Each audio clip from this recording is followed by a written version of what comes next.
Let's pray before we start. God, we thank you for this time. Thank you for this hour. God, we pray that this content will be a content that runs fluently. God, let it take control of the masses. Let it go through sound waves. Let it go through video content. Let it go through the proper editing, sound bites. God, let people take it not just, God, for a small segment, God, but they will really get the message on what we're trying to convey. Let club culture be a blessing, God, to many lives on many different platforms, on many different topics. Enhance the streaming, enhance this network, that this platform will be a blessing, an icebreaker to people all over the world with information and confirmation on things that's to come. In Jesus' name, amen. Amen. Amen. Just watch the damn podcast. Just watch the damn podcast. You ready, Jonesy? I am ready. You ready, Butta? Ready? And you know it's Big Sexy T. If you're on YouTube, make sure you like, comment, subscribe, and hit that bell. And if you're on your favorite streaming platform, thank you for tuning in, and make sure you leave us a rating. This is episode 116. I have Jonesy with me on the couch. We are here. And you know it's me, but we also have a special guest. Our special guest is Butta The the Preachhh. Yes, yes. You are like, where we at? 5th with Gary guests now? Let me see. Ebo, D Brown, Nova. Ebo, D Brown, Nova. Okay, 4th. Yeah, here we go. Yeah. I be trying to bring more of my, my Gary people on, but they don't be rocking with me. Man, I'm glad to be here to represent, man. Hope I do a good job of representing in a good way. There's no way you will fail. I won't let you. So even if you mess up, I'll cut it out. You definitely can. We good, then.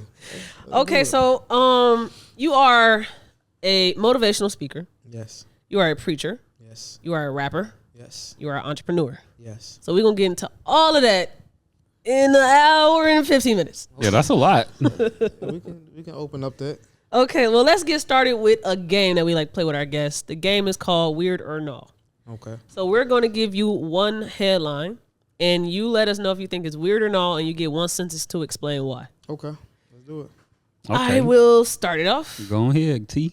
A 9-year-old boy left his home in Brooklyn, New York for school on August 22nd, but never showed up. Is that weird or no? Left his home for school? Mm-hmm. And never showed up? Yes, that's weird. Why? Why he never showed up to school? Okay. If he left home, no, that's not weird. Okay. Why? Because was he supposed to be going to school? Yeah, he's supposed to go to school. Yeah. That's weird then. He's missing, obviously. Okay. There we go. No, we normally don't do this for headlines, but I do want to follow up with that one. Okay. They found him on his roof, like just hanging out because he didn't want to go to school. Man, that's crazy. So they put in the missing person report and everything, and the Wow. helicopter that flew over found him on the roof, had him from his parents. That's definitely weird. South Korea is now offering $38,000 for people to get married and have children due to the country's low birth rate. Is that weird or not? Man, that's weird. Why? Because if they offering other countries to have babies by their people. That's a good question That because is a it good doesn't question. specify. It just says to get married and have children. I mean, that's weird because it's not happening nowhere else but that. I mean, if we're looking at a place where it's not that big on money and really not up in money, it's not a super rich country. Why are you paying people to bring in more people that's going to take money to take care of more people that you don't got? I wonder where they got the $38,000 from. Yeah, Like, who decided that was a good, that's a good trade? Yeah. Come live here and have a kid, and we only gonna that's give you not one of the 38 richest racks. countries in the world, so it don't make sense. Okay. Okay. A new Connecticut state law goes into effect that will require all public schools to provide tampons and female hygiene products in boys and girls bathrooms starting as early as 3rd grade. Is that weird or no? That was a long headline. Man, My bad. it's in a way it's kind of weird, but I really don't know the age where women start, they menstruating cycles and stuff. Mm-hmm. I don't think it's weird really. Okay. If it's a need for it, if it should have been a need for it, yeah, I feel like it'll serve its purpose. But it's in the boys' bathroom as well. Boys and girls. Yeah. That's weird to be in the boys' bathroom. Okay. That's why I stopped for a minute, because I'm like, why would it be in boys too? I don't know why to be in the boys' bathroom in 3rd grade. Even if That's a good question. Even in senior, that's a boy. Yeah, I He don't not get have it. That's weird. Now, I have a reason why it could be. Why? Because girls sometimes happen to be in boys' bathrooms. Okay. And just to be safe, just have it there as just, an essential to having a bathroom. I'm cool. I mean, I'm cool with Regardless just of having sex. more of it in the school anyway. So Yeah, if it's in that's both cool. bathrooms, Yeah. I ain't mad at That's it. cool. Because my child was in 3rd grade and she had access to it. Mm-hmm. Yeah, that's cool. That ain't That's weird. less stress on you. Okay. Google is working on AI that can hear signs of sickness. Is that weird or not? Nah, that's not weird. Because if it's actually efficient enough, it'll save somebody's life. It's go here, you got a flu. It's go here, you got whatever they can detect that you don't know about because sickness ain't got a sound to it. Yeah, that's where it confuses me. So a lot of people dying in silence, they don't even know. So I'm confused about it, but that's not weird. Would you use it? Absolutely, if it's efficient. But I feel like it's Or would kinda you be the weird, test but dummy? It's kind of weird because it can be programmed to detect stuff that's not there, and you be getting misdiagnosed. Mm-hmm. So I say it's weird to that level because I can't trust no robot to tell me I got COVID. Now, I love this game because depending on who's playing it, their response could be anything. Mm-hmm. My response to that was like, what if we have access to it, like the public? Right. And so I can pick up like HIPAA violations if I can just scan you or something and you Oh, got yeah, that's AIDS. dangerous. Like, Yeah, Think about the ops. You can get the full drop on your op through a Google scan. yeah. that'd be helpful. I'm not gonna do this one. I'm gonna leave that one for you. Quarterback coach. Oh. This one too. Antonio Brown explains why he doesn't use condoms. In quotations, I feel like if I hit you with a condom, I didn't hit you. Is that weird or no? Yeah, that's weird. Because while he's here, multi-million-dollar man playing Russian roulette, and he gotta validate him having a guest pleasure with having unprotected sex to like any woman is crazy. Okay. Antonio Brown is starting to turn into Kevin Gates for me, bro. You just don't know what you're going to get when you start He been having talking. a lot of weird episodes on certain topics, but Russian chess player Amina Bakarova, Okay. 40 years old, of Dagestan, Okay. could be banned from competition for life after she was accused of poisoning another player at the Dagestan Classical Chess Championship. Is that weird or not? man, that's super weird. That's a weird junk. I killed that shit, T. I killed that read. That's weird. But why is you sitting here poisoning people over chess games? Over chess games is It's not that crazy. serious. It's just a game of chess. I want to know what she poisoned her with and how, Yeah, but they ain't had that in the headline. that's attempted murder. I definitely looked for it. Yeah, The U.S. Navy has run out of pants. Is that weird or no? pants. Pants. Yeah, that's weird. What? Cause how did we run out of? Okay, now we got all this money in the country. How we run out of pants? Everybody don't even wear pants. Number one, We gave it to Ukraine. really? Yeah. Come on. I don't know. I forgot what the article I know said, we but didn't I'm really like, run out why of don't we have though. pants? I don't know how we got pants and we got everything here to make pants. Quarterback coach from Cigarroa Toros. Okay, let me run that back. Quarterback coach for the Cigarroa Toros football program in Laredo, Texas, was arrested on August 19th after he called police to report a prostitute had stolen money from him. Is that weird or not? That's weird. Cause why you got a prostitute stealing money from you? Cause obviously you spending money with the prostitute. Right? So that's weird because you should be locked up for that kind of soliciting. Okay. That's illegal. A better placed $1,000 on the Steelers to win the Super Bowl this year. Is that weird or no? I don't know because I don't know what Steelers at, and I don't know how much money he got. They just won today. The Steelers won today. So I was gonna bet against them, he's too. good for now. It depends on what the outcome is. So what's the? I don't know the bet. So it's like if it's $1,000, I can win 10 million. It make sense. I'm If sure it's he's- a lot because Yeah. I don't think a lot of people. Yeah, would predict this. I left that out because it I goes against the game. Okay. It's only weird if you ain't got the money to put up. Okay. Now, if he got millions of dollars, that's nothing. Right. But if you sitting here working a 9 to 5 at Walmart, that's crazy. That's weird. Okay. We got one more, Josie. Okay. The Bollinger, Missouri County Sheriff's Office revealed that on August 19th, the entire police department of Marble Hill, the county's largest city, resigned.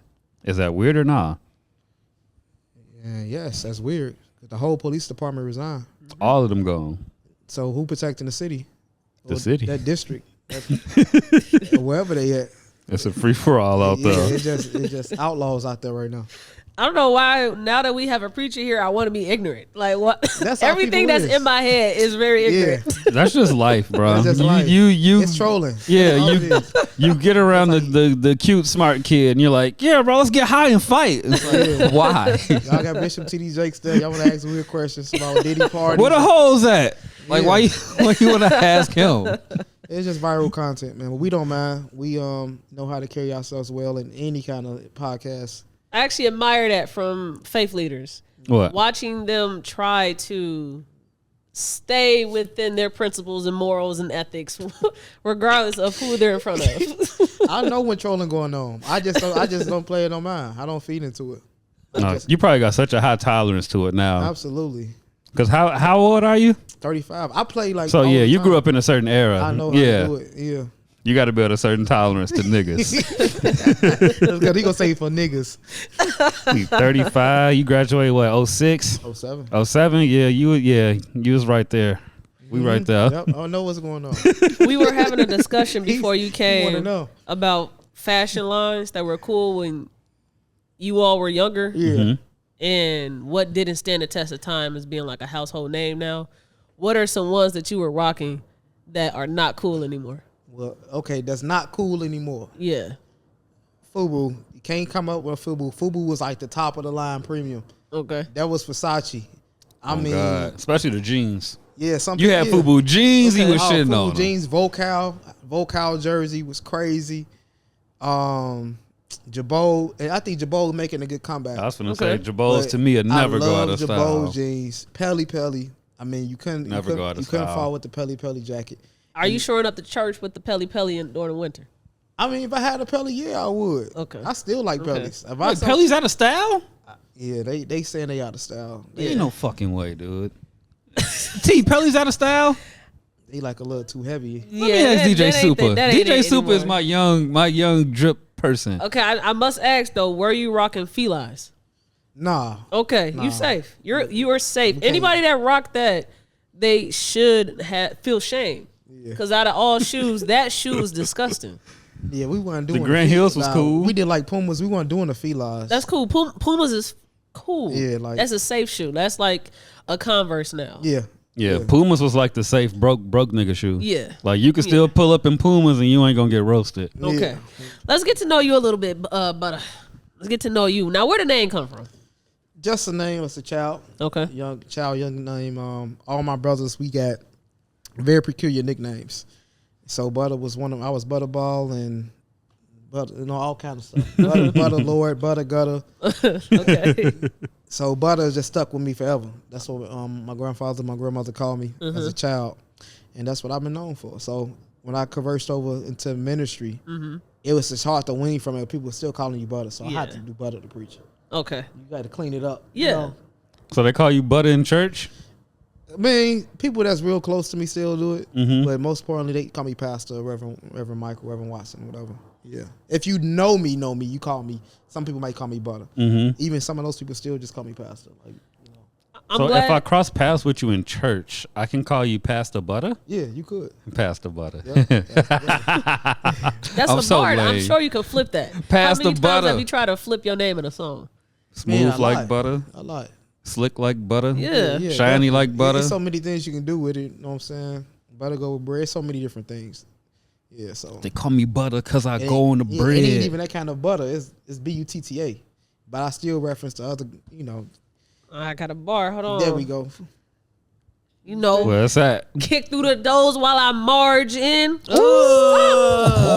playing. Stop. He said, when I march Come on. in, You can use it. I'm going to take that one. Give me I'ma take it too. 1%. 1%. That's all I want. Yes, sir. Okay, now take me on your journey through music first. How did you get into rap? I was just real good at savvy with words as a child anyway, but I was good with rhyming words a lot too. Even if it didn't make sense. It just words that rhyme, I knew how to put them together real good. And then when I got around like 8th or 9th grade, I started knowing how to do storytelling, which started to make sense. And listening to like 50 Cent's, Eminem's coming up as a kid. I was just intrigued with just telling the story like they did on beats. And then I just, out of nowhere, it's like I just woke up just good at rapping. I promise you, I walked into school one day. We was freestyling in the desk. And I could tell, like, all the kids freestyling around the table, I was better than everybody because they was like, ooh and ahs when I was going and telling everybody, man, Butta can rap, Butta can rap. And I'm like, dang, can I really rap? It wasn't just a one-time thing. Yeah. Tomorrow I come around, we back in the class. I'm like, dang, I really can rap. So I'm like, a whole week flawless when people are like, hey, we want to hear you freestyle. Then I just built the confidence. I went home, practiced in the mirror, thought of one word, and I just break it down and just go with it. So I was flowing heavy. Then when I got like 16, I recorded my first song in the studio. And then from there, it just like a spark just took off. Like, dude, you do good with music. You ever had that one person that came to the lunch table and was competition? Man, I ain't even trying to be funny. Couldn't nobody mess with me. Okay. It was my guy. His name Travis King. My other homie Maurice Miller. Everybody was telling me that we want to see you battle one of them because they was like good too. But we was all going to different schools, so everybody knew us like a little community, like all of these rappers and stuff. And they said, we want you to battle Butta. We want y'all to battle Butta. We never met each other, but we got mutual friends. Right. We want y'all to battle each other so bad. And then one day we all got around each other, like around 17 years old. And then, you know me, I was so arrogant and cocky with it. I'm like, we can do it right here, right now. You know, what's up? What y'all want to do? Where was y'all at? Huh? Where y'all pull up at? We was behind one of my guys' house named Ben Prince. He was like cool with the guys. They called themselves Who's Your Boys and a couple other people. So we could do it right here, right now, whatever. So one of the guys was kind of nervous. I ain't gonna say his name, but he was like, man, I was drinking and I don't want to. And I'm like, well, I was drinking too. Yeah. So it's a fair fight. So everybody egging it on like, yeah. So we battled. It was like 2.5 hour battles. We battled so long, people was pulling up like it was a fight. Destroyed him. Destroyed him. Destroyed who we came with, and people that couldn't even rap that was in the crowd with him. I was talking about them. and this, I was just better. So I did have those people that was like right then and there, that was like really like cold with it too. But it's just I felt like I always been better than them, a step ahead. Where'd you record that first song at? At my boy Finger Roll Studio. It was in shout out Finger Roll. Yeah, it's Finger Roll back on 17th and Broadway in Gary, man. They closed down. I think it was a liquor store last time I checked. I always like to ask artists, how did you develop and find your voice? The inflections, the tone, how did you figure that out? Listening, when I played my first song, I was just listening to it over and over and over again, trying to figure out not how good the song sound, but how bad how much it don't sound like what I wanted to sound like. Because it was like a lot of things I wanted to tweak up. And at 17 years old, you make your first song. To you, it's like gold. It's like, man, this is the hit.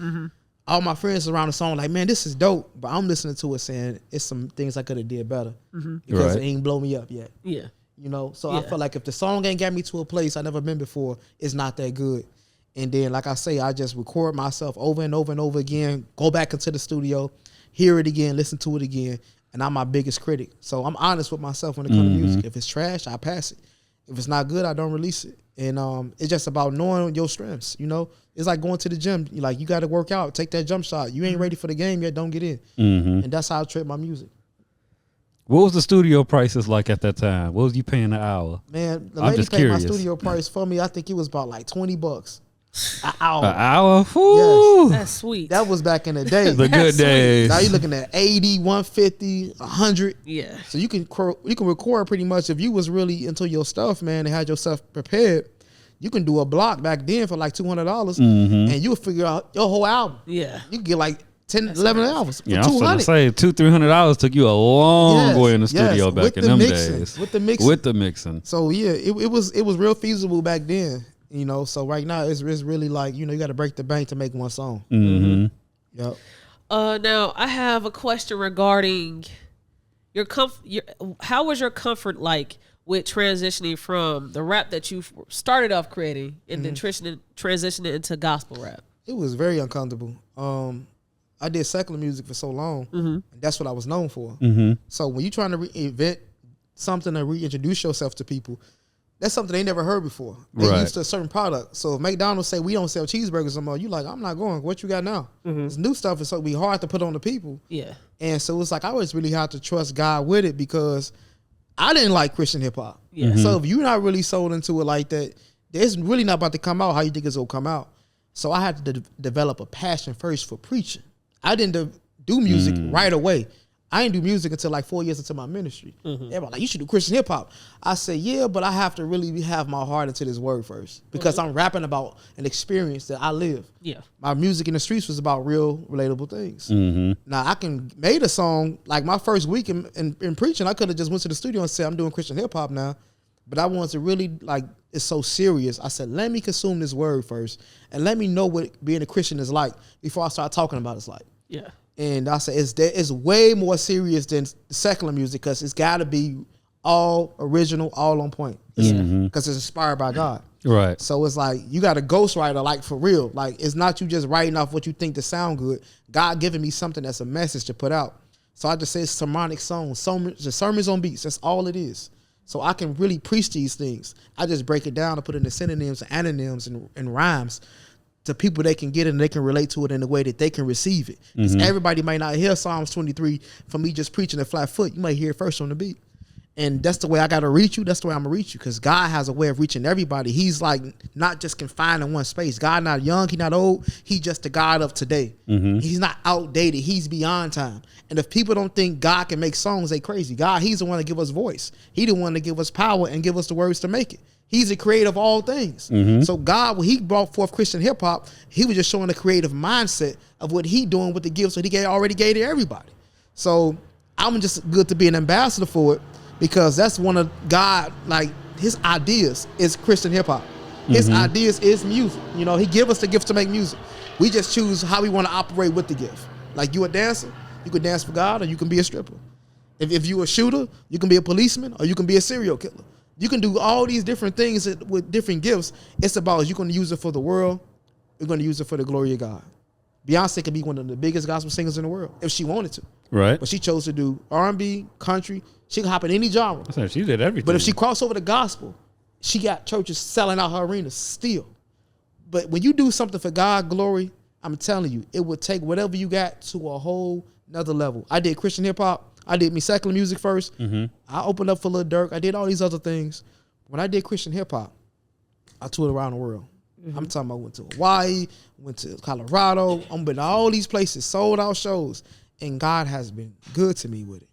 And it's like when you do it for his glory, you use your gift for the glory of God. I don't care if you a painter, paint something that's inspirational. Paint something that's going to leave an impression on somebody's life. Like, man, that picture right there just make me feel good. It bring me joy. It could be a message in it. It's a message in everything you do.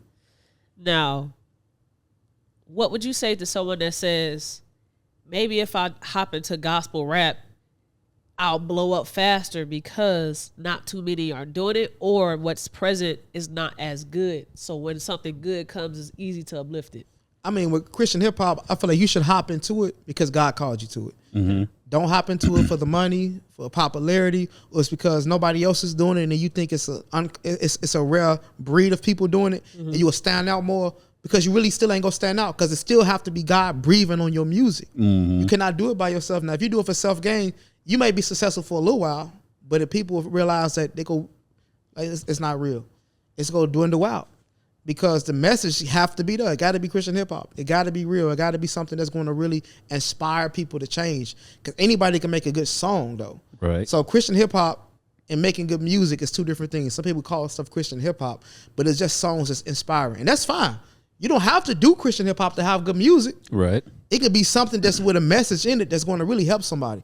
I'm not big on drill music or music that's talking about provocative things or killing. You don't have to make Christian hip hop to be a successful artist. You can make songs about whatever. It can be songs about love, songs about business, unity. We got Bob Marley Michael Jackson made amazing songs, and none of them was provocative, and they was like #1 songs in the world. So I ain't gonna hold you. You ain't really listening to Remember the Time. I'm saying like he got some songs, but I'm saying Man in the Mirror. I'm talking about things like that. Yeah. He got some major hits that had nothing to do with nothing else besides bringing forth people together. Yeah. Right. And you can make it happen like that. I feel like it's all in the beat. I would say Michael Jackson's is the one to look to for music like that brought people together. Yeah. He did the other song is too. to do so. We Are the World, We Are the People. Yeah. He brought all That's these what I different say. He voices. Black and wrote white. that. Mm-hmm. Like, you know what I'm saying? Black and white. Well, what's up, Prince? But you know. Yeah. But whatever you make is what you make. Prince wasn't trying to record with But him. one thing you don't want to do is live your whole life and die and never allow God to use you. That'll be in vain. God said, I gave you all this gift, all this talent, and when have you paused to stop to use it for my glory? When have your music or your podcast have something you brought forth a platform that impacted somebody? What y'all doing today is something that God wants y'all to do. He wants y'all to be diverse with y'all topics. He wants y'all to be diverse and open-minded to bringing in preachers, pastors, politicians, whoever that can convey a message to your audience, because you never know who watching you. They say, man, my life has changed because I watch So what do you club think? culture. Oh, my bad. What do you think comes first, finding God or finding your passion/purpose? You don't go find your passion until you find Christ. That's the last thing. If I can find my passion without God, what do I need God for? I feel He it. the one that needs to spark the passion. He the one that give you the power and the direction on what to do and how to go by it. So I cannot say I'm about to put together the house and then I'm about to read the blueprint to make sure it's right. Because oftentimes we get things that come in boxes and never read the instructions. And then we put it together and figure out, man, I didn't even know if I did the screws the right way, because you failed to read the manual. Because you feel like you got it all figured out. And too many of us is self-governed, trying to do life on our own because we got a free will to do what we want to do. But I'd rather just open up the manual and get the real instructions on how to really piece my life together. And that's what God is. He just, this book that he give us is just a blueprint on how to live. That's it. It's not rocket science. Okay, what would you say to the passionate person, or to a passionate person that haven't found God? What would you speak to that passion that they got? I'll say shift your passion into seeking who God is. Because if you already got passion, that's a great thing. Because when you turn that energy towards something that's real, that's going to really take you to a whole nother level, I mean, you're going to be a dog. There's a lot of dogs out here, and they ain't really sold out. They got all the energy, they got all the wisdom, they got all the knowledge, and God give gift without repentance. So he ain't going to take it away. He's just waiting on you to discover who he is, because you cannot do what you need to do successfully without him. It's only temporarily. I mean, it's a lot of people want the worldly success, but at the end of the day, it don't be nothing if you ain't got Christ. You are like really broke spiritually. Maybe rich and wealthy, but it's a lot of these people rich and wealthy, and souls are empty. They have no peace. They can't sleep at night. They tossing and turning. They being trolled on social media. People saying this, saying that. They want to commit suicide. They got all this money. They drug overdose. All these things going on because they have no peace. You got Christ, you got everything. I mean, peace of mind is more important than anything. I don't care what's going on. Somebody said, "Wish you want all the money in the world, or do you want all the peace in the world?"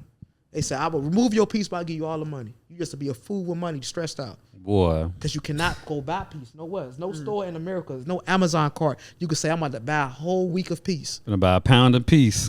Peace is so, it's right, a pound of peace. Gonna buy a couple pounds of peace. You can go buy a pound of weed. You can go buy a pound of coke. You cannot go buy a pound of peace, because God give you that joy. That's why he say the world can't give it, nor the world can't take it away. And I want something that can't nobody take from me. And that's my joy. After all that I've been through, in church we say, I still got my joy. Let the church say amen. Well, let's switch places and talk about what you've been through. Man. What would you say is your hardest obstacle, adversity that you faced in life? I got a multiplicity of them. Okay. One of them is, I'll say forgiveness was one. It was more really forgiving myself. I was shot 9 times and left for dead. Seeing my best friend get killed in front of my face. And for a long time, I could not forgive myself, because naturally around my friends, I'm a leader. I ain't the biggest one out of the group, but I always led. I always been like an alpha male, like I got a dominant spirit. So when I say something, brother, say we doing this, we doing this. We going there, we going there. Because they know I always spoke with confidence. I never was an airhead or a flunky, or never just follow somebody a flock. I say, is you going with me, or I ain't going with you. Okay. So when I made decisions, if they failed, I always take the responsibility, like, man, we shouldn't have did that.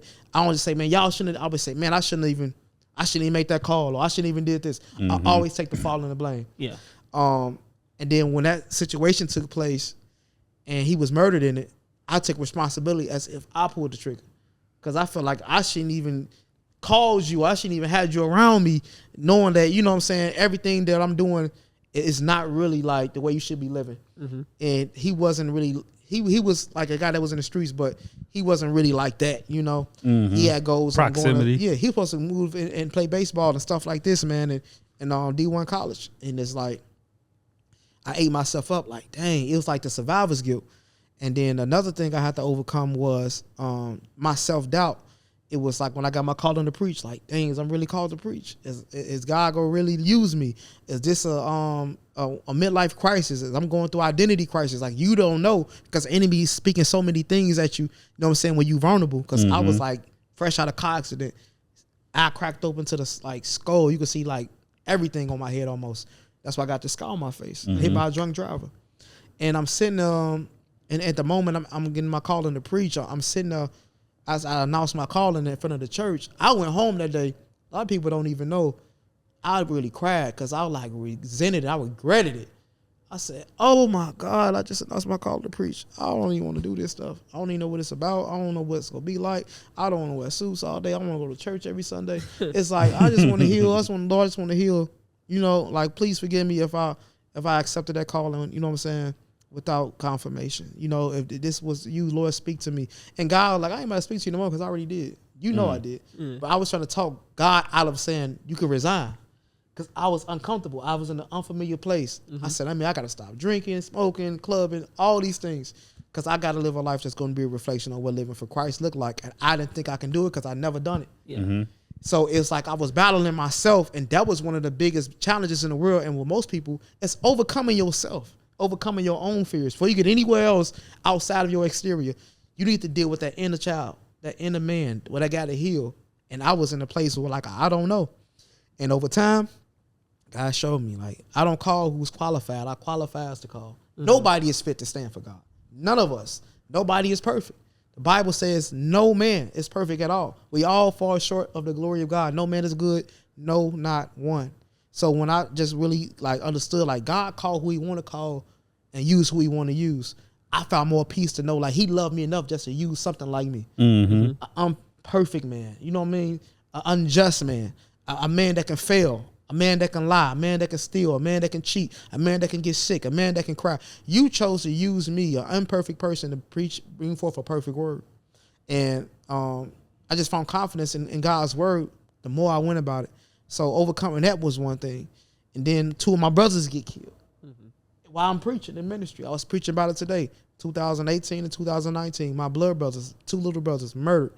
And it was hard for me to get over their death and their grief because, once again, I felt a guilt of what could I have done better. Yeah. And you was out the streets, right? I was out. I'm a preacher now. So it was like, I'm really like, whew, my mind is already into the word. I'm already preaching. I'm already studying.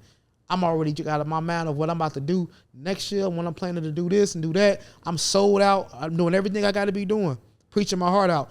They get killed 2 years back to back. So it's like, that was like the turning point for me when everything just got dark. Like, dang, that, like, what just happened?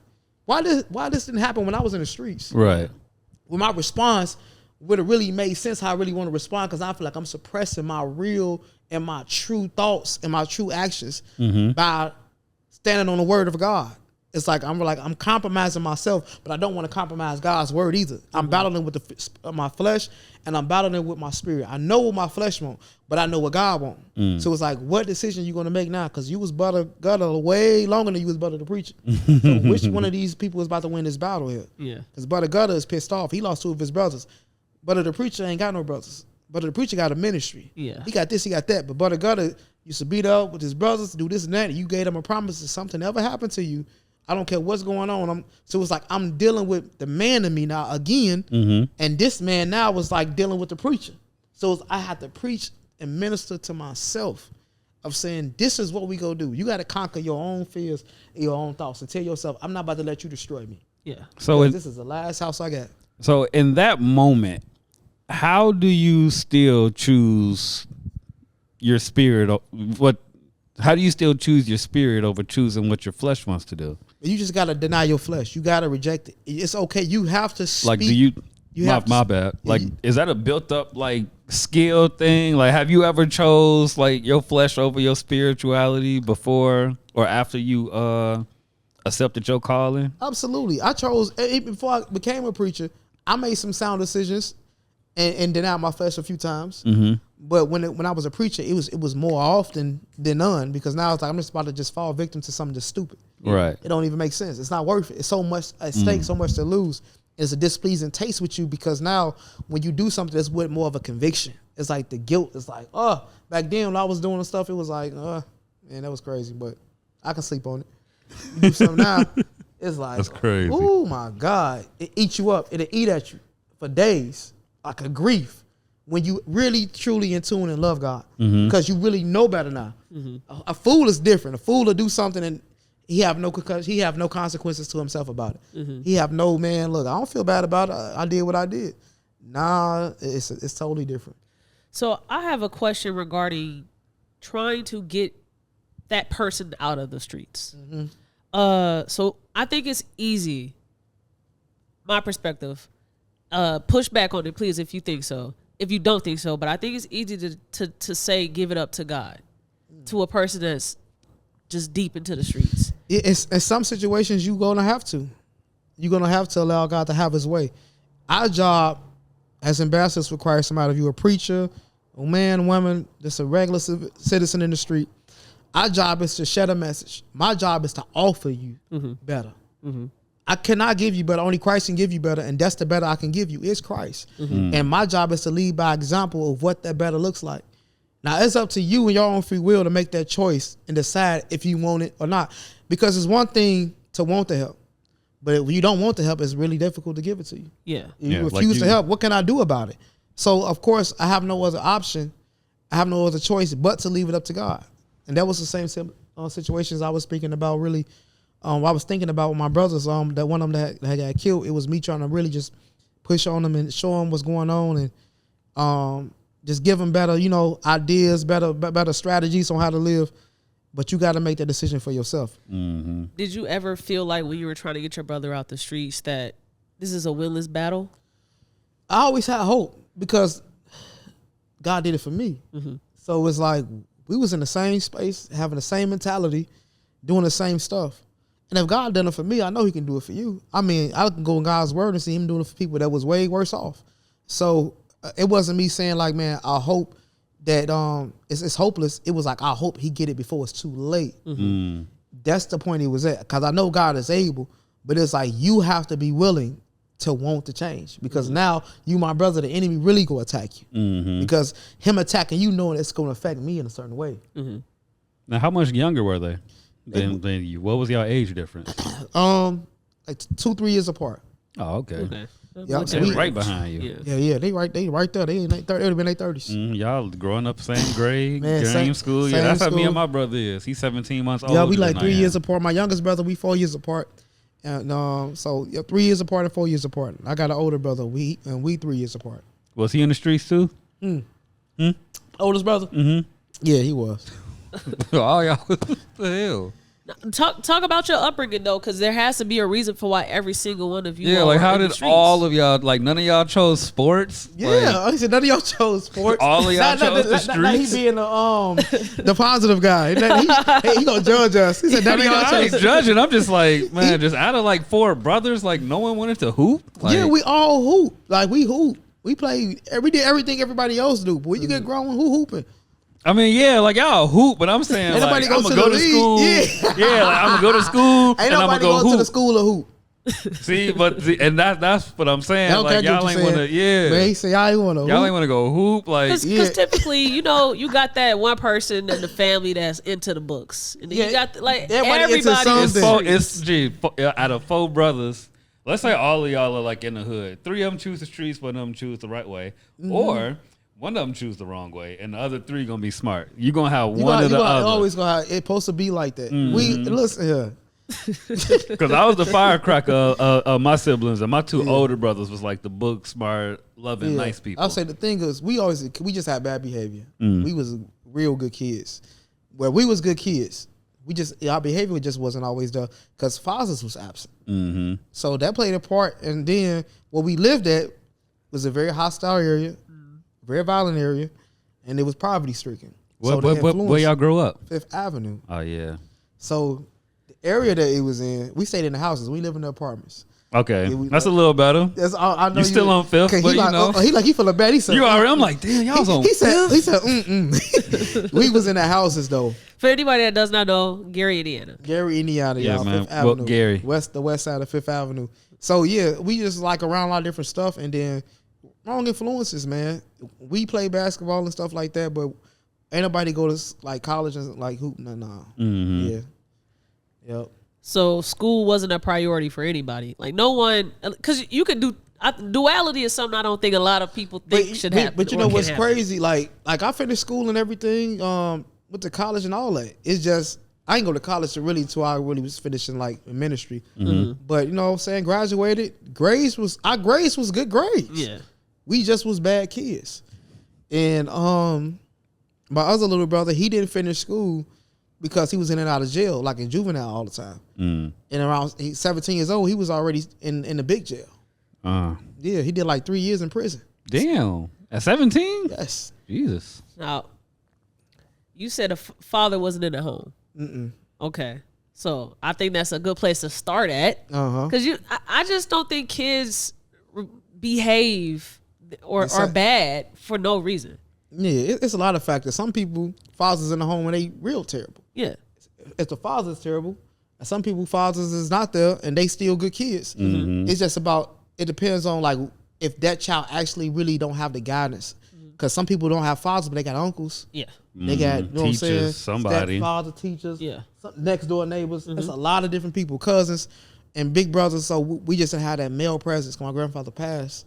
He was a pastor. Yeah. I was just finna ask, was church around? Yeah, church was around. So grandma and mama did the best they could. Really, grandma really took care of everybody. Took care of me, took care of mama, took care of the grandkids, my auntie kids. So she like was a superwoman. When I think about it now as a grown man, like my grandma was a superwoman. She took care of everybody kids, bro.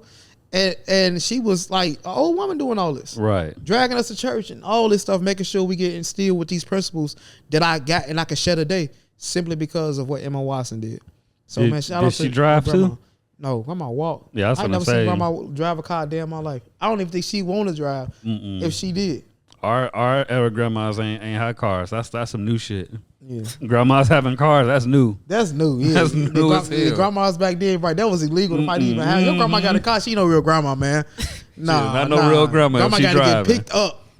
He dropped off and take her to the grocery store. Grandpa gotta have a big van. Nah, ain't nobody scared of grandma if she got a car. While we're on the topic, I was at a family event yesterday, and an older woman was talking about like just barbecuing because we were all barbecuing, and she was like, "I used to think barbecuing was it was a man's job to do that, but when my man got sick, I had to get on that grill." Yeah. And so Yeah. And so, what are some things, some social constructs that you feel like as you got older, you were like, this doesn't make any sense? Why was this a thing? Man, it's a lot of. I know grandma, she did barbecue when we were younger, and ain't no wrong with women doing stuff like that. Yeah, my grandma barbecued. My grandpa didn't barbecue. Yeah, but I know some things grandma used to take out the watermelons and get a whole bunch of newspaper, slap them on the back porch, take them outside just to cut them. We all Why grew up we the gotta go same. outside just to do all that? Now I go home, I do it in the sink or anything. Like grandma made a real big ceremony just to cut some dog and watermelons up. I see all these newspapers folded up on the back porch. All these watermelons. I'm like, what's going on? It's a lot of unnecessary stuff back then too. Newspaper be soaked as hell. We had a dryer. I mean, at some point we didn't have a dryer. Then when we did get a dryer, grandma was still hanging clothes up on the back. I was to come home, had company. I was to hurry up, run in the backyard, snatch them clothes down, throw them in the dryer. Like, my grandma got our drawers and stuff hanging outside. Our neighbors. I'm like, that's not necessary. Yeah. So it's that old school stuff that she was doing. That I'm like, grandma, we ain't gotta hang out clothes like that no more. Yeah. Just throw them in the dryer, but she ain't want to use the dryer. No, using the She like, let clothesline. it air dry. Using the clotheslines on I'm talking Fifth is about our crazy. drawers, her drawers, the kids' drawers. All my friends walk by like, bro, what's going on? Y'all selling clothes? So I just hurry up and snatch them down. Grandma, who snatched my clothes off the line? Don't touch my clothes. I'm Y'all like, selling nah. clothes is crazy. They laugh, my friends laughing at your drawers and stuff, running around with them on your head. We was playing with them. But I miss that, man. Those days was like some of the best days because it was like, that's regular stuff, you know what I'm saying? Yeah. But then nobody, we don't hang our clothes outside no more to air dry. Gee, cutting melons not even a thing no more. I'm like, when the last time I cut a watermelon? That's what I'm saying. I'm like, we just cut it and throw it in the We fridge. gather around and have a conversation as we doing this and we sharing pieces, and that was like a thing, like a gathering fellowship. Yeah. Watermelon, honeydew, cantaloupe, any melon, we gathering around the table, put the Yeah, newspaper jumping down. through the sprinklers and the sprinklers on, the sprinklers that go like this. Did you all have a candy lady? Oh yes, the Candy Man. We was just talking about the candy lady he the stayed other on day. Fifth and Relish. Okay. Never forget. I was born in Chicago, so candy stores that was big. Mm-hmm. But when I moved to Indiana, I feel like we had to bring that here, because we moved to Michigan City. I got a confession. No, I that's some interrupt. Chicago I got a stuff. confession I want to share on Club Culture, Okay. Uh-oh. and this in memories of the Candy Man. His name was Reverend Gray, Okay. and I don't want to say his name. I'm thinking maybe Pastor Gray. I know he was a pastor, but I've been holding his in for so many years. Okay. I don't want nobody to judge me, but I think I got to confess this sin because he was, when I say y'all, an amazing man.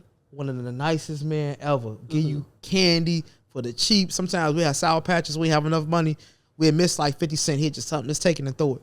What you steal from him? Ah, dang. I knew it. What you steal from him? I want to apologize to his family. I know your grandkids, granddaughters, whoever watching.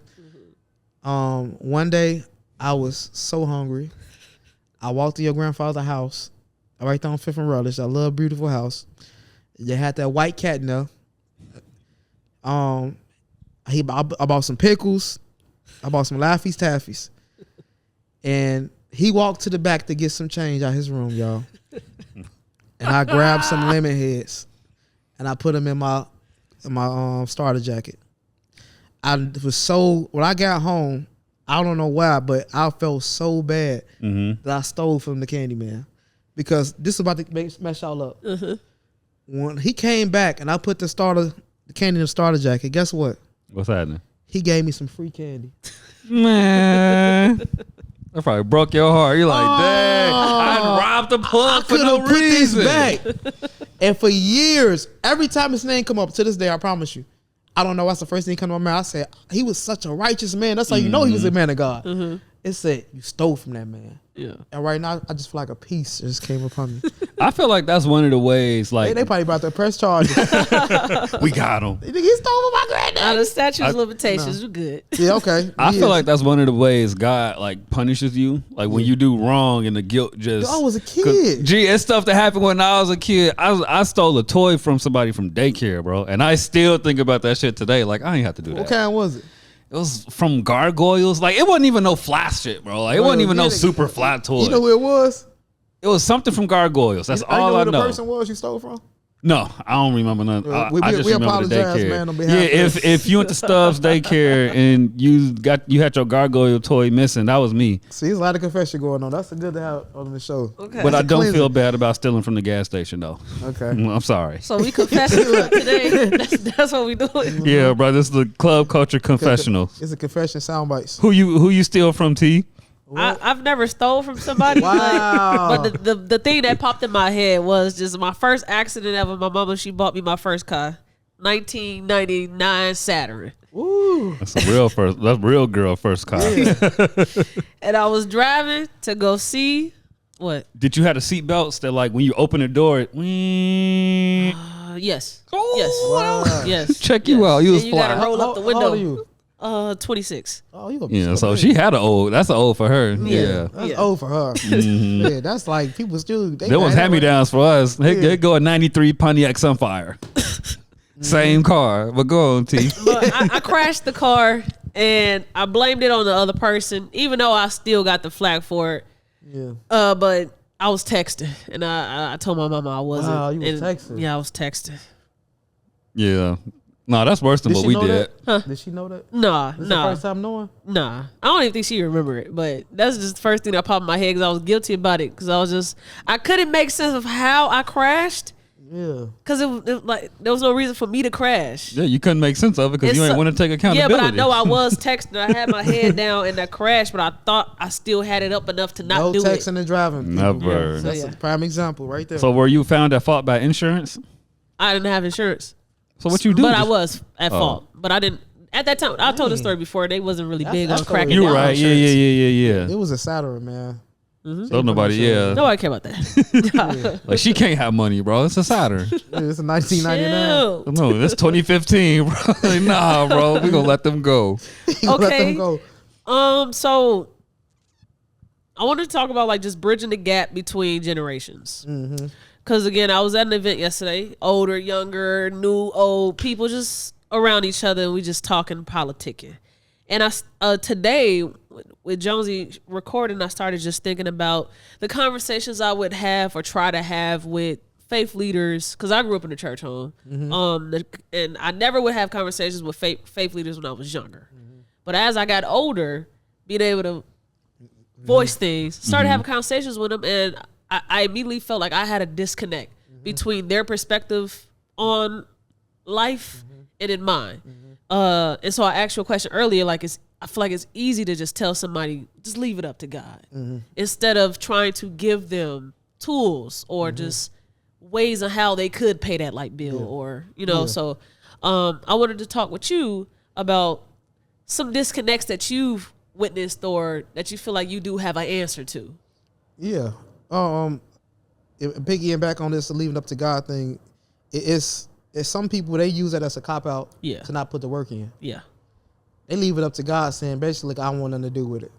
Like, I stay out of God's business. It's a lot of different cliches that people use. And it, you know, if it's church, corporate, real business, but for the most part, you can't give tools that you don't have. So you have to really equip yourself. And when you're in ministry, I feel like as a leader, you should really be prepared for everything. We can't do everything. We should at least be prepared to have some kind of response or some kind of outreach, some kind of resource that we can revert you to where you can find the answers. Because if you talking about suicidal thoughts and all these things, I can pray for you and all that, but I'm also going to refer you to some clinical help, some mental health. And I'm about to come just talk you off the cliff and say, God is going to take care of you and this and this and that. I want you to get the help you need so those thoughts don't have to revisit your mind again. Same way when it comes to drugs, gang, you got to really meet the people where they are. So I feel like being engaged and being hands-on is the number one thing to have an effective ministry. You can do all the stuff behind the screen on Facebook that look good with all the highlights, all the Instagram reels. But if you're not putting your hands on the people, if you're not showing up to podcasts or some place where you can meet the people where they are, get outside that pulpit and preach to them in a way they can understand it, they might not never get it. So it's a way you can reach the people. It just got to be a very creative way and a very fearless way. I wear suits and stuff, but I preach in this today because I am who I am. I'm not trying to look uppity and biggity with a nice suit. I can wear a new suit every Sunday, but I'm not trying to be impressive. I'm trying to be impactful. It's not a fashion show. It's just the culture I'm in today. So I can relate to people more. I walk in the store now, they want to know I'm a preacher unless I say something. And I can have a conversation with them and they can find faith in me and be like, wow, I didn't even know who he was. Because I'm in just cognito. You know, I don't do it for a look. Preaching and sharing my gospel, that's a feel. I want to give you something that you can take home with you. You know what I'm saying? You can forget what I had on, but you were like, I know for a fact what he gave me, I remember. So I want to do it in the yellow suit I don't know what he had on, but he gave me a word that he changed my life. I think he had on the same thing I had on, probably a pair of Jordans and a t-shirt. Right. You know what I mean? I'm sitting there thinking thinking back, if I could pinpoint like any type of suit a pastor has worn. Yeah, but the disconnection. Nothing really comes to mind. The disconnection comes from them not being able to relate to what they dealing with in their struggles, because some people get to a place and they stay at that place and never go back to put their hand back. You have to stay hands-on so you know what's going on. So the disconnection is them moving to the suburbs, preaching and doing all these other things and going home on Sunday morning and not pulling up on the young dudes out there just dribbling the ball on the streets because you think they go do something or say something to you. So I'm going to meet you where you at, and I'm going to call you out on something that you doing, and we go stand on it. And that's just what it is. So it's about keeping that hand in the community, never removing it, because when you do that, you lose respect. And then you lose out of touch. You don't know what the music is about. I'm too holy. You cannot be so holy that you know earthly good, if that makes sense. I feel it. That you just so holy that you don't even serve a purpose on earth at this point. When are you going to actually be able to understand what I'm dealing with? Even though you may not be going through it, but I understand that man that's sitting here smoking weed all day and he's stressed out, he ready to kick a door in. I know how he feel. 100%. You can't say because I'm a preacher now, I can't relate to that. Yes, you can. You ain't always been like that your whole life. Why they wearing short skirts? You was around girls with short skirts, and you know how it is already. So keep that hand in the field so you know what's going on. It's like having an informant. Like I got brothers, I got cousins, and people who still out there. And because I'm a minister and preacher to me, they can't call my phone. They still cussing and everything. But what he doing is I'm processing what he's saying, and I see, okay, this have not changed. Yeah. This is what they listening to. This is what the people are going through. And that's why I attack and I engage at Jesus was at the table with the sinners. Like, why was I hanging out with everybody that's saved already? I want somebody that need the help so I can make more people that go out and make more people that help more people that need the help. It's duplicating the gospel and putting it out for somebody else to get the help. So do you think the ones that go back and they do it like to feel worthy, do you think them doing it for the sole gratification of feeling worthy makes them a false prophet? For them, now they shouldn't do it for their own feeling. Right. But if say if you doing it for your self gratification, I mean, it's not for the glory of God. So that's just selfishness. That's just arrogance. And it's pride. It's a lot of people do things out of pride to say, I stroke my ego. And that's really blasphemy. You know what I mean? So it's coming back. Yeah, to get out there and do something like that. And I don't want to call it false prophecy, but if you giving them what God said give them, that's fine. But if you doing it out of the intent to get a reward, then that ain't genuine. It got to be with like really spirit and the truth. It's like I'm really doing this because I have a passion for it and I love the people. I ain't doing it because I want to record it and then put it out to show my deed of what I've done. Because that means you have not done it for Christ. I feel it. So if somebody's moving like that, moving like in the name of Christ for gratification reasons, and that message isn't genuine, but the person they're giving it to receives it in a positive way and take it in a positive way, is that still a godly message? No, because it's not done with this in the spirit. Cause what we give, it's not out of my morality. It's done with the spirit. I'm giving out of the spirit. If God say give to something, I'm giving it to it because God want me to give it to you. Right. That's why he say be a cheerful giver.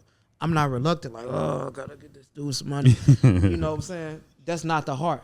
So you're not doing it from the heart. Is it safe to say from what you just said that you would debunk right message, wrong messenger? There we go.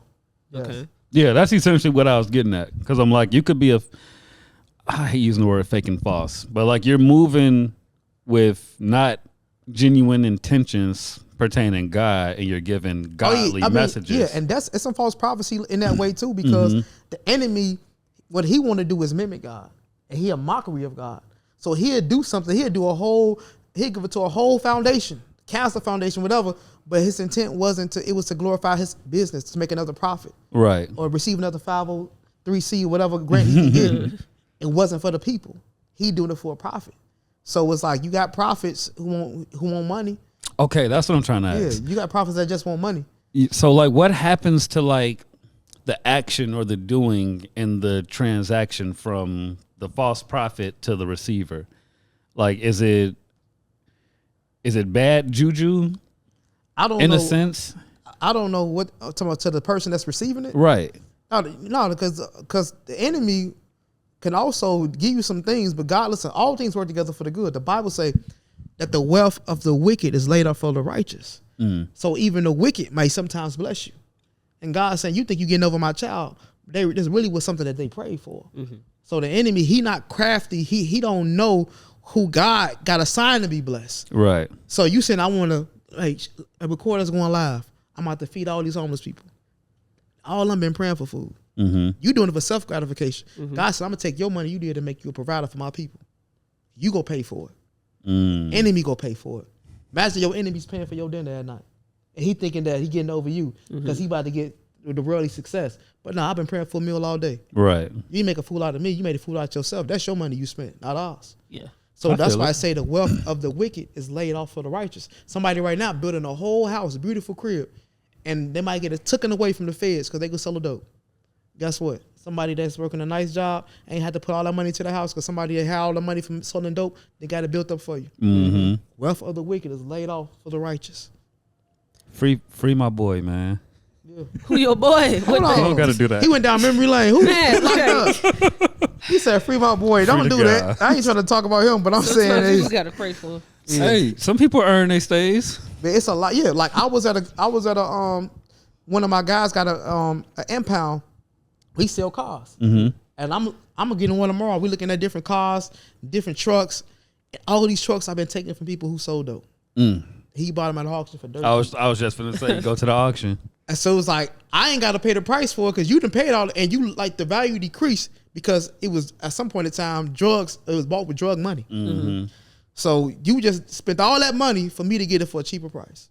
Especially them strikers that get made legal and they get impounded. RTs, Boy, you all got to that stuff. stick. I mean, you got to lick. You can't even enjoy the success of it because the righteous is about to take it. Mm-hmm. You went and robbed little shoot 'em up for a scat pack. For a scat pack. Did the VIN swap. Now you locked up. Now Butta and his homie Now finna Butta, come somebody about to buy hop the in scat up. pack for Ain't that so? $3,000. But do you believe in karma? Absolutely. You reap what you sow. The Bible tell you that. You might not, whatever you plant is going to grow. Is it bad or negative or against God to wish bad onto people, like you hope that karma does get them? Yeah, absolutely. Because Bible say, vengeance is mine, says the Lord. Okay. I'm good. It's like a Bible verse for everything we talking about. Bible says, vengeance is mine, says the Lord. Our will we pay. You ain't got to worry about how it's going to get worked out. You ain't got to hope that something happen to him. Guarantee it. What's going to happen to him is going to be way better than what you think I'm going to do. God, so I'm going to handle your enemies better than you can. You ain't even got to try to. I was you, just pray for him. Have mercy on him, oh Lord. God will bless you by you saying, Lord, I'm telling you, Lord, I'm praying for my enemies. Have mercy on them. Because God don't play about his children. Okay. Whew, I just grew to this point.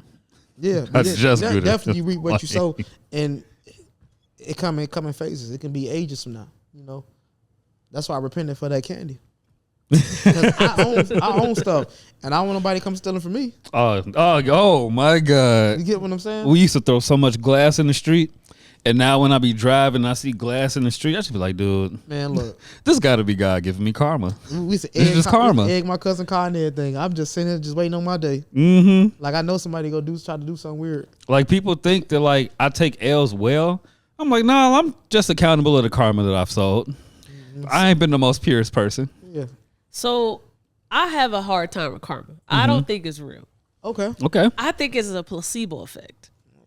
I think it's something that somebody created way before us to control us to make good decisions. We should be making good decisions regardless. We should be making sound, rational decisions. Right. That's the human thing to do. But doing it because something bad might happen to you if you don't do it right, I just think that's just like our mama just telling us some stuff that we don't actually have scientific proof of. Yeah, like being guilt tripped by karma, in a sense. Yeah. Or manipulated through karma. Yeah. Yeah. I mean, I just go by what the word says, that you reap what you sow. Mm-hmm. Yeah.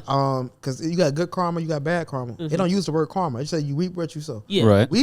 That's our carnal ways calling it karma. Yeah. So I'm with just you reap what you sow. So Gotcha. whatever you put out, you better respect. You're gonna get it back. Gotcha. In some way, shape, or form. Yeah. You had said something about like you just repented for stealing because you have a business and you wouldn't want someone to steal from you. Absolutely. I just had this conversation with someone about like our thought process on doing bad or just doing things that people would seem to be wrong to others, and the reason why you shouldn't or would like to take it back is because you wouldn't want it done to you. Mm-hmm. Is that a flawed mindset to have? I mean, it's not a flaw one because it's a reality. Of course, you wouldn't want it done to you. Mm-hmm. They shouldn't want it because you shouldn't have did it in the first place. Yeah. Yep. So of course, when the guilt hits you and the conviction hits you, like I won't want that done to me. Yeah. Mm-hmm. So the thing about it is taking accountability and the ownership and saying I messed up, and I hope that never come my way. But you only not feeling that way because you want it done to you. That's still not right. It's still gonna come to you. Because a lot of dirt you do, it normally starts with a pride or an ego thing. Mm-hmm. And from there, it goes from yeah. So you prideful about doing whatever it is you doing to the point you don't even, karma not even a thought because you're so prideful. This is what I want to do. I want it. I'm going to take it. Everything's all good. But then you grow and then you mature and you run things back and you're like, yeah, bro, that's kind of messed up. Yeah. Some things you just got to process too. And then some things you just got to eat, bro. Like, yeah, it's messed up. You took accountability for it, but you still did it and you got to eat that. Yeah, people know when they did wrong. They contemplated wrong. They meditated the wrong. It's all, look, nobody accidentally did wrong. Mm-hmm. You did what you did. You know what you did. And you know how you did it. Say that again, buddy. Boy, that was a bar. You know what you did and you know how you did it. Okay. You know what you did wrong. It's a calculated thought. Mm-hmm. And it manifested himself in the action. So that means you didn't just act out of nowhere. Mhm. You thought about it first, Yeah. and then you reacted on it. Yeah. It can be a Whatever miscalculated. consequence come with that, you just got to be accountable for it. No matter if you praying and saying, Lord, I hope I want to make no. Well, that's going. Whatever the consequence is, you're gonna have to deal with it. Yeah. And that's just that. I think this might be the one podcast you can come to and you can talk about all the bad you've done in life and we will try to understand you. Yeah. But that does not mean you should go without any consequence. Oh yeah, we ain't gonna take it off the table, man. Yeah. And you can say what you did, and the judge. That was the case when nobody be in jail right now. Right. There's a lot of people that gave a full-fledged confession on every crime they did and poured their heart out to the judge. And the same time, she tell them, "Well, do as much as you can." Okay. Because you state of Indiana, you know what I mean? We Yeah, get the that don't state of mean Illinois. nothing They don't mean none of them. Because the state do not care. And don't let it be fair because they going strictly off guidelines. They ain't even listening After to you your don't give your case. speech, they gonna say the state of Indiana versus Blase Wu, and this is the verdict. And we thank you for your speech. Thank you for your time. But law is law. I wanted to switch over and talk about some entrepreneurship for you. You have a restaurant now. Yep, Two of them. Because it's a second jerk spot you open, Yes. right? Yeah. Okay. Why jerk? Well, it wasn't even. I never was into jerk like restaurants, like having one. I had the fish restaurant, barbecue, and so what happened was I had a location where I had my barbershop, and I converted it over to like a candy store. We sold popcorn and candy. Then I started selling wings and Italian beefs. So what happened was me just being creative. I was selling wings out of there, and the wings started taking off to the point I'm coming back and forth to Chicago every other day, buying cases of wings, and I'm literally selling out of wings and cheese fries and Italian beefs like almost every single day. The fire department coming there and like, hey, you don't have a hood. You know, the hood is like a ventilation system where you can actually like have grease and fried food. So I didn't have a hood. He like, well, you don't have a hood. You have to shut this operation down. Yeah. Or just sell popcorn. Right. In my mind, I'm like, well, the popcorn ain't making enough money for real. Yeah. I just doing it really just for the kids and have something to do. And because, you know, it's tennis and stuff around us. So I'm like, I'm not really pressed on the money for real. Just want to do something to keep some business flowing. And so I thought to myself, I said, I'm not about to get no hood built in here because it's $15,000 just to do that. So by the time I done built this hood, I had to sell almost a whole year chicken to get my money back. So that's the $100,000 popcorn bags. Yeah, it's too much. So I say it's too much time, it's too much construction, and I said, well, what can I do? And I prayed in there. I was thinking, and I was just thought about like I had a Rolodex of people on my mind, and I do like events at my church sometimes. So I got like food trucks that come out, and I came across Facebook and I seen my friend Jamal. He was out with his food truck. And he was having issues with his food truck, and I didn't even know about it. So I reached out to him. I said, hey, man, what do you think about getting off that food truck and coming inside of a store space, and we partnering up together? And what do you think about franchising your spot out? Yeah. He like, well, bro, I mean, if it makes sense, I mean, we can sit down and talk tomorrow or whatever. He came up and we talked. He said, hey, man, my hot water tank messed up on my truck. I said, what? I said, well, I can't eat fried chicken in here no more because they messed up. I said, I got to get a hood. Yeah. I said, but I can bring what you bringing in because you ain't got fried food. Right. But how much you charging the franchise this spot? You know what I mean? Franchise this name, we can work together. And he like, shoot, let's figure something out. And like a week later, we talked about it. He walked in my spot. So now I'm kind of like discouraged. My spot like super small. So I'm like, he can walk in and be like, I'm cool, bro. It's like, he ain't too big in the food truck. Yeah. He walked in, I'm telling you now, promise. Jamal walked in. He was like, looked around. I'm like, he probably thinking like, what the heck? He said, this it right here. Okay. I thought, he was just on the food truck. Yeah. So so much space. He's like, this it right here. I said, what is it? Yeah. I'm like, well, I'm gonna tell you now. I said, if you partner up with me, I'm gonna make sure this thing do what it got to do. And we prayed enough. When nothing in there, we praying. It was me, him, my brother Boone, and a couple bags of popcorn in that room. Yeah. I'm telling you. Where you get popcorn from? I was Does selling he still popcorn. make Oh, still? popcorn? Okay. I'm telling you, a couple weeks later, about like $40,000, $30,000 coming that dough, like within a month. Every month, we selling out, going crazy. Line wrapped around the door. We are the owners of Get Jerk. Who So created Get Jerk the jerk? recipe? Like he got the jerk recipe. Okay. And we just came together, collaborated with like different ideas on how to be creative, bringing different things to the menu. Okay. But we got a restaurant. You need more than one owner to be actually making a successful restaurant because there's so many different cabinets you got to fill. Ooh, money, tell me about it. You got staff, you got taxes, you got all these different clocks you got to punch in. And just one person just cannot do it. Every time I own a restaurant, I had partners. It's impossible. Nobody in the world owns, unless it's just a regular mom and pop shop. But if you got like a multi-million-dollar operation or even a 6-figure operation, you got more than one person. You need even it. if you're just hiring managers, you know. So we came together, put our money together, and now we opening up our dine-in location.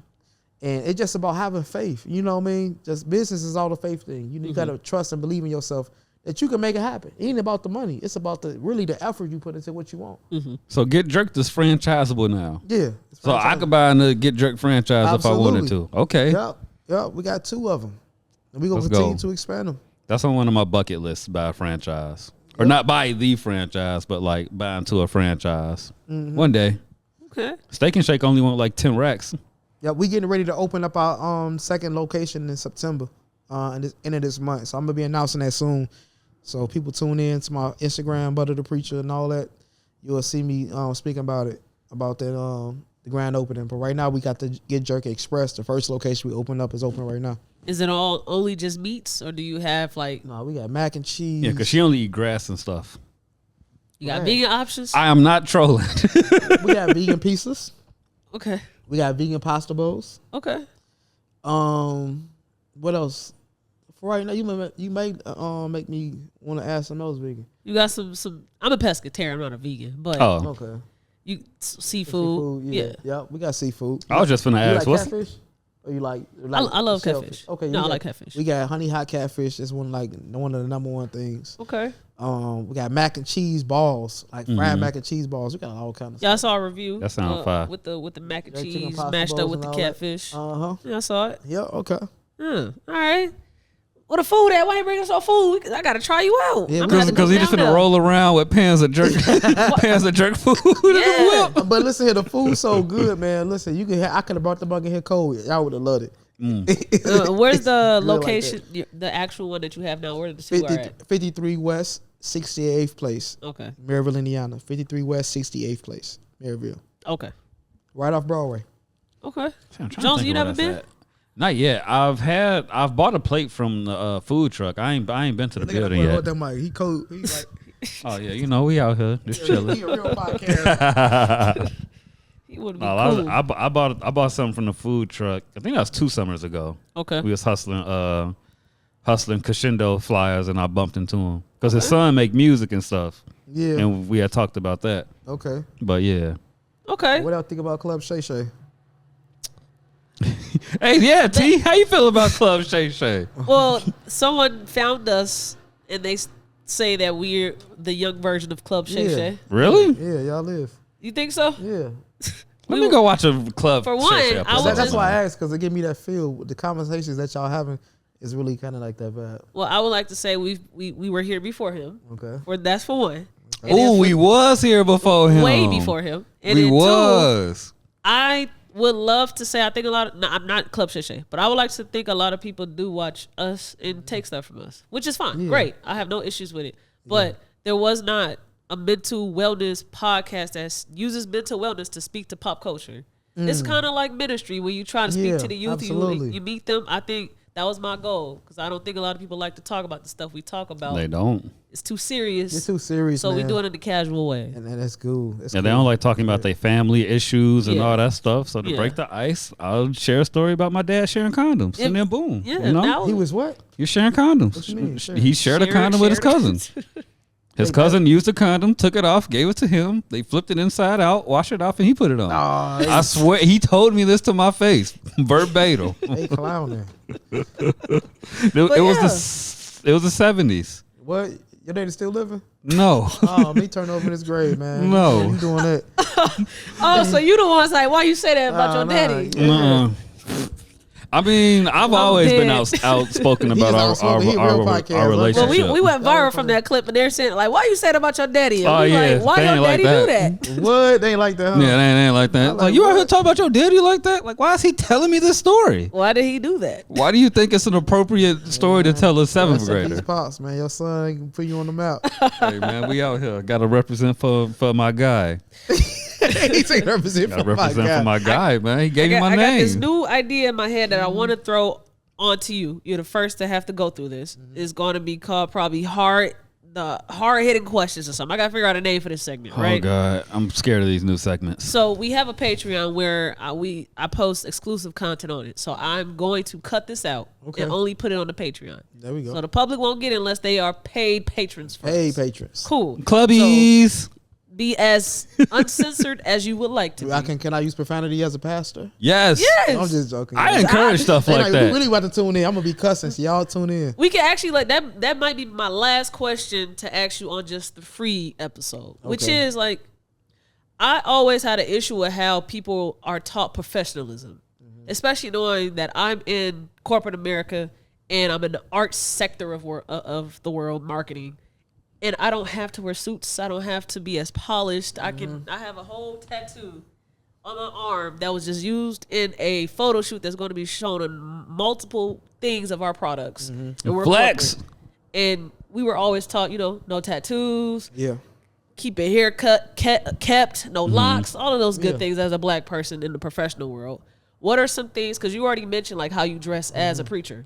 What are some things that people were telling you, or even you just felt shame that you're different from all the other people in ministry? Oh man, one of the things is me being an artist that do Christian hip hop. Yeah.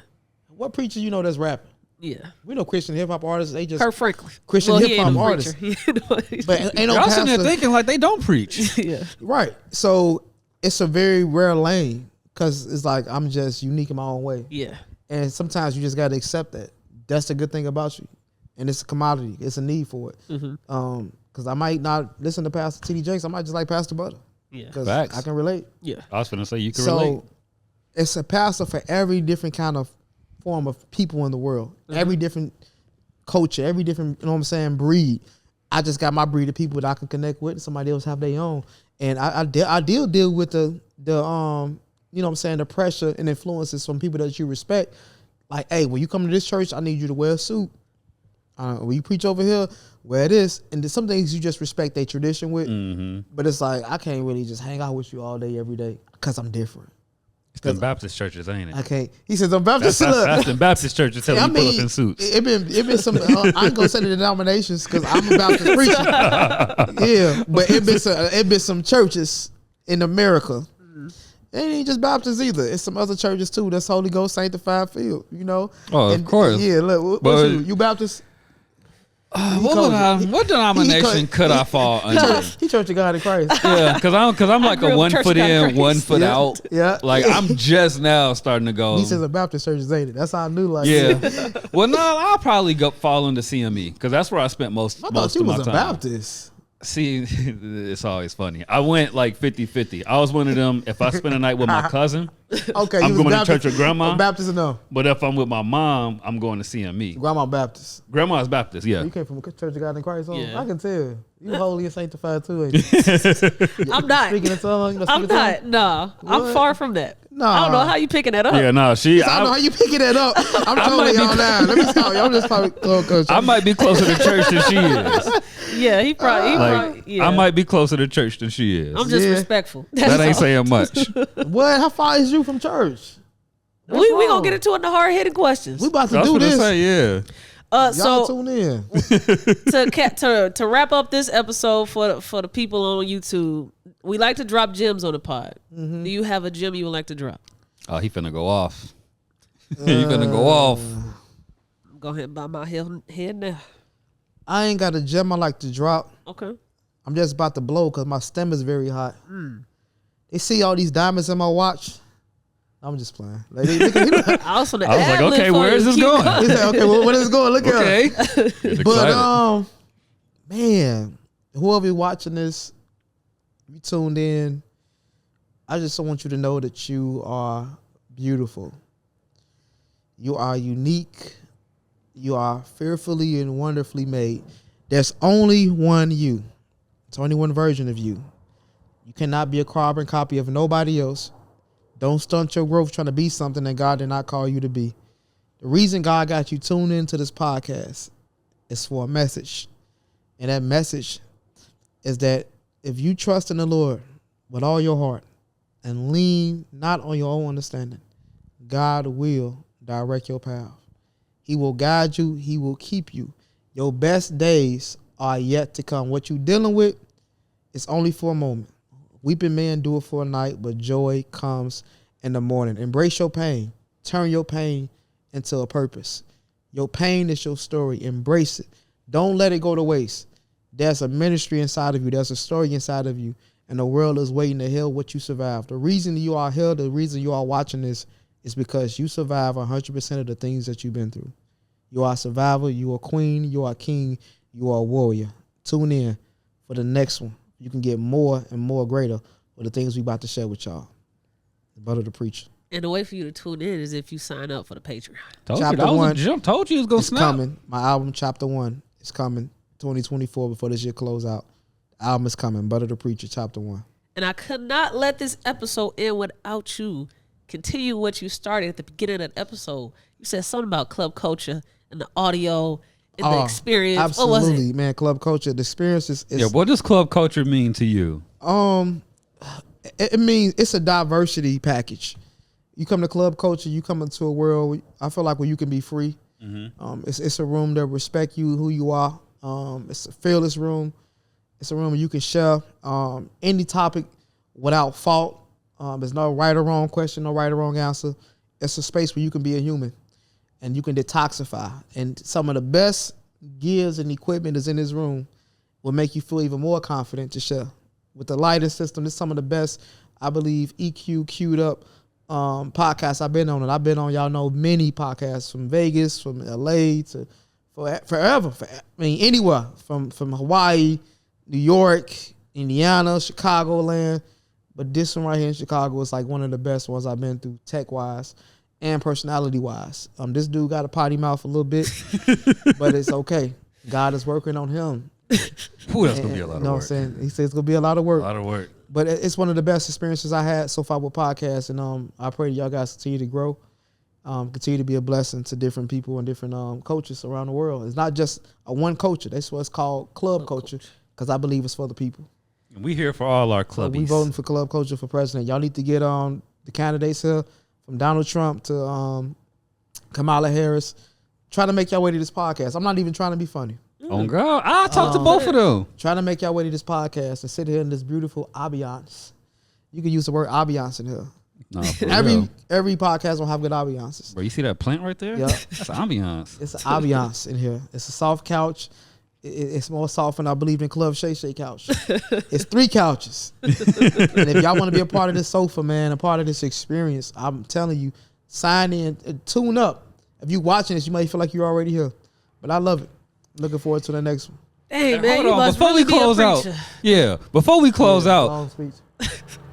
Butta the Preachhh filled out the guest assessment form. Did. So all y'all famous and you know what I'm saying, y'all too good to fill it out. He filled it out too. I filled it out. He was disciplined, he listened, and he understood and respected our wishes and actions to be a guest on the pod. Exactly. So take notes.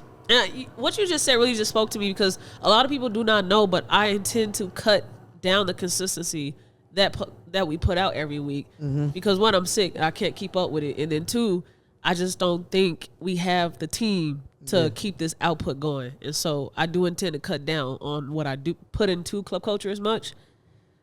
And I think you just pushed me to like rethink it a little bit. Yeah, come on, T. A little bit. Yes. We'll see. That's a blessing. We'll see. But I appreciate you being here. We are going to do this new segment and test it out with you. I just thought about it throughout this episode. Give you 3 hard-hitting questions. Come on. Uncensored on the Patreon. Let's do it. All right. Well, if Use you're a on cuss YouTube, word. If you're on YouTube, make sure you Use a like, cuss comment, word. subscribe, and hit that bell. He said use a cuss word. Use a cuss word. And if you're on your favorite streaming platform, thank you for tuning in, and make sure you leave us a rating. Peace. For all our real supporters out there, we do have 2 tiers of memberships. The first one is you a club member, and it's $4.99 a month. And then the second one is you a VIP member and you have access to every single thing that we provide on our Patreon for $8.99 a month. Because I'm going to be giving it up on Patreon, bro. When y'all be approaching me and y'all think I'm the relationship podcast out of the other dumb shit, if you want my real takes on that type of shit, you got to come to the Patreon. Just watch the damn podcast.